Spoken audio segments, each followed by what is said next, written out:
So my passion for this project of saving street dogs in Thailand really just started from feeding the first dog. The first dog was called Lucky.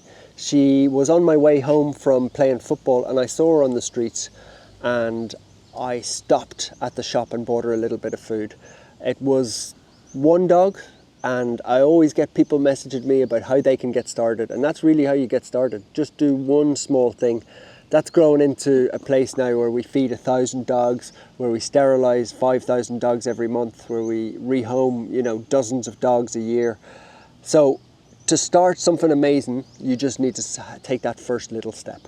I never really realised this would have such a huge global impact, and we're definitely thinking big and we're trying to grow as fast as we can because the dogs need our help so much. But to say that we would strategically think that we were going to be here in 3 years, I would love to have thought that we would, but we've exceeded all expectations in terms of how fast we've grown and how many dogs like Big Mac here that we can save.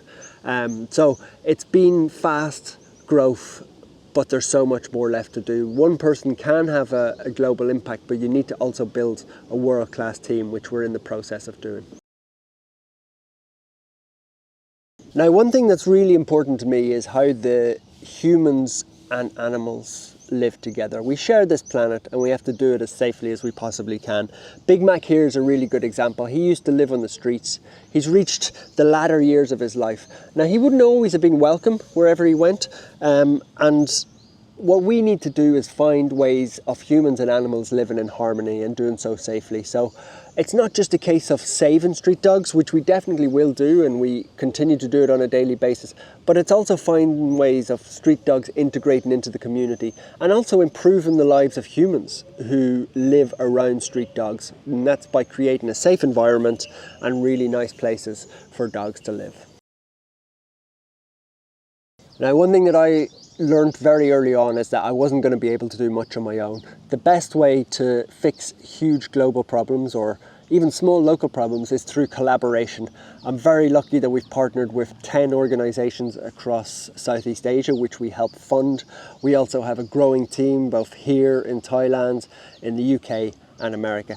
And if we're going to save millions of street dogs over the course of my lifetime, which is the plan, we need a large team, a large amount of collaboration, and then we need to ensure that all different stakeholders, be that local Thai people on the ground who interact with dogs, donors from around the world, organisations that we work with, are all doing so as part of one big smooth alliance, which is been built from the very ground up, but we're making good progress, and that collaboration is why we've been able to help so many dogs at scale. One of the biggest things I think in the world, and it's true for me as well, is that it can seem very hard to make a difference. If I look around at, plastic on beaches, street dogs, global warming, whatever the challenge is, it can feel massively insurmountable and very hard to tackle. But what I want to share is that one person can make a difference. Street dogs, there's 500 million of them in the world.